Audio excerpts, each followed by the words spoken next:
Western world, we shop and spend like there is no tomorrow.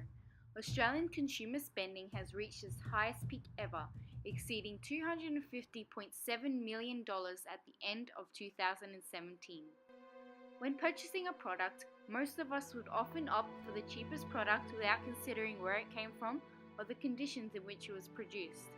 Our oblivion to this would not be an issue if 2 billion people in our world didn't live on only $2 per day, or if the farmers that produced our cocoa didn't earn less than 50 cents for their labour. Other people in third world countries have to pay for our selfish Western consumerism, and that is not okay. In the process of the production of goods, people are often exploited. In our modern world, there are currently 21 million slaves. To put that into perspective, that is almost the entirety of Australia's population. This shocking figure does not include the workers who are exploited, treated poorly, and are paid unfairly.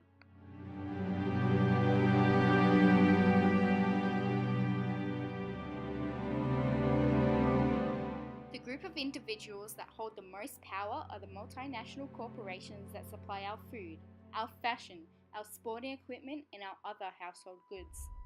Oftentimes, particularly in developing nations, these companies hold even more power than the government of the host country. The economy of the developing nations relies heavily on the corporations to maintain its stability. Certain standards that the government should abide to are discarded. Instead of ensuring the safety and fair treatment of their own people while working, they are more focused on making sure that the corporations are reaping the full benefits and that things are going smoothly for them.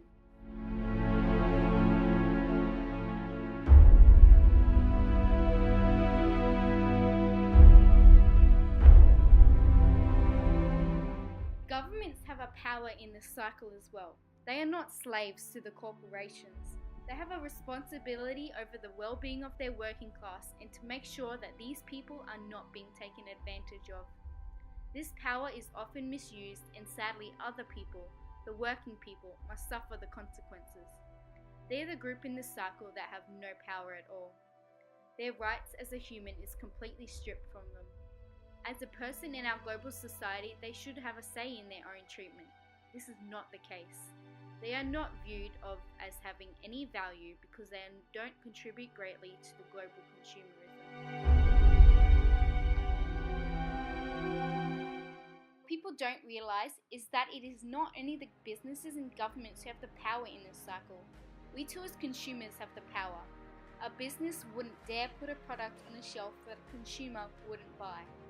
Consumers demand what is supplied, demand what is made available to sell, and thereby demand what is produced.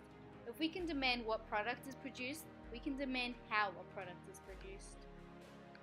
This is where the fair trade movement comes into play. Fair trade is about stable prices, decent working conditions, and the empowerment of farmers and workers around the world. By purchasing fair trade products, you support businesses that respect workers' rights, guarantee fair wages and good working conditions, prohibit child and slave labour, and promote environmental sustainability through the production of these products. Together we can end the exploitation of workers globally. Together we can make a difference in our world. It starts with you. It starts with all of us.